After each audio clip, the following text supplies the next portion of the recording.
အားလုံးပဲမင်္ဂလာပါရှင်ဒီနေ့မှာ reorder question တစ်ခုဖြစ်တဲ့ bird ဆိုတဲ့ reorder ကိုဘယ်လိုလေးဖြေမလဲဆိုတာကိုအတူတူ practice လုပ်ကြည့်ကြရအောင်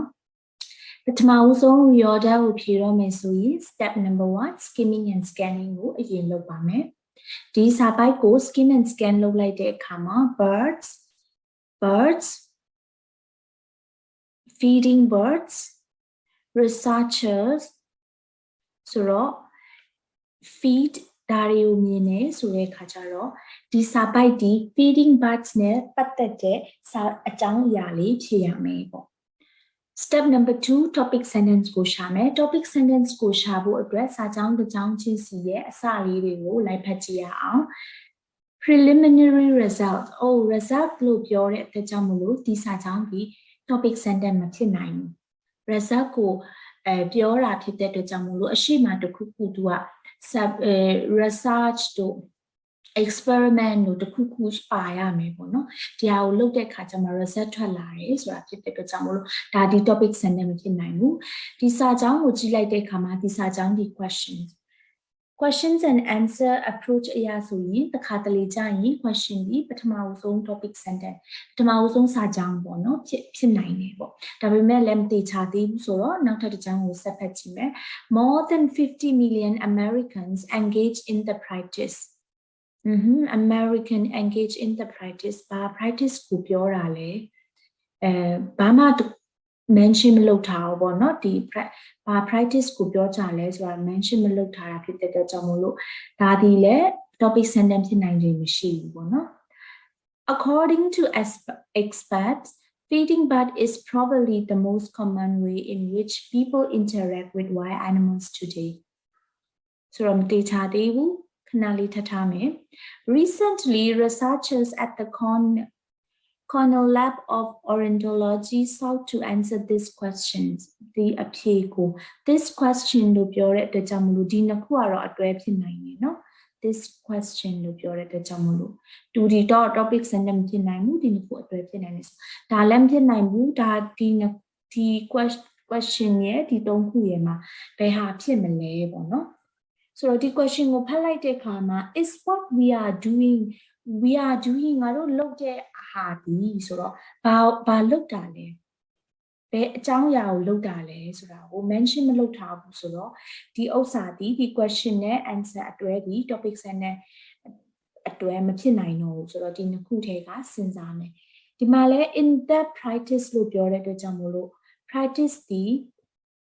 အရှိမတစ်ခုခုပါ practice ကိုပြောတာလဲဆိုတာကိုဖော်ပြထားမှရေးထားမှဖြစ်တာဒါပေမဲ့တစ်ခုခုမရေးထားရသေးတာဖြစ်တဲ့အတွက်ကြောင့်မလို့ဒီဟာဒီလဲ topic sentence ဖြစ်နိုင်တော့ဒီတစ်ကြောင်းကို topic sentence အနေနဲ့ယူလိုက်မယ် according to experts feeding bird is probably the most common way in which people interact with wild animals today မြက်တွေကိုအစာကျွေးတာဒီလူနဲ့တိရစ္ဆာန်တွေရဲ့ကြားမှာပေါ့နော် interact ဖြစ်တဲ့ common way ဖြစ်တယ်တဲ့ဆိုတော့သူ့ရဲ့အတွဲကိုရှာမယ်preliminary result မဟုတ်ဘူးဒီနှစ်ခုကလည်းအတွဲဖြစ်နေတယ်ဆိုတော့မဟုတ်ဘူးဆိုတော့ဒီဥစ္စာဒီသူ့အတွဲဖြစ်နိုင်ခြေရှိတယ်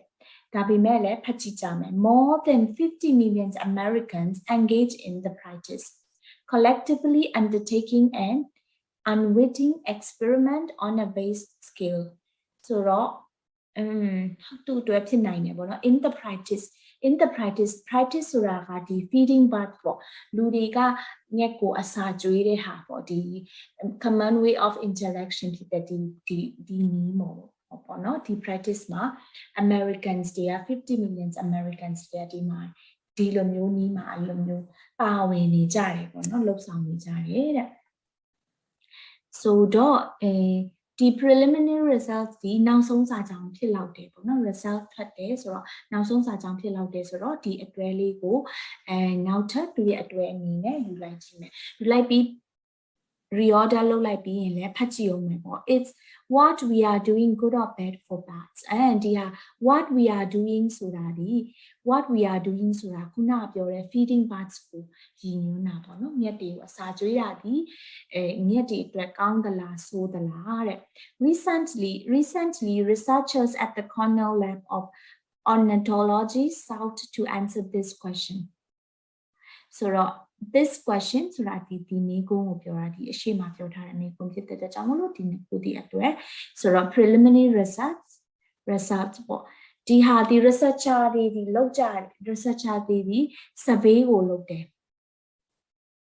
project feeder watch ဆိုတဲ့ survey ကိုလုပ်တယ်ဒီ survey ရဲ့ result ကတော့ preliminary result ကတော့ဆိုတော့ကျွန်တော်ဒီဟာဒီသူနဲ့အတွဲဖြစ်နိုင်တယ်ဆိုတော့ဒီလိုလေး reorder လေးကိုစဉ်းစားပြီးမှစီပြီးသွားလို့ရှိရင်အဖြေမှန်မှန်စစ်ကြည့်ကြမယ်နော် okay ဆိုတော့ဒီ birds reorder လေးကိုဘယ်လိုလေးစဉ်းစားပြီးမှလားခြေတယ်ဆိုတာကိုအတူတူ practice လုပ်ကြည့်ကြပြီဖြစ်တဲ့အတွက်ကြောင့်မို့လို့နားလည်မယ်လို့မျှော်လင့်ပါတယ်အားလုံးကိုနားထောင်ပေးတဲ့အတွက်ကြောင့်မို့လို့ကျေးဇူးတင်ပါတယ်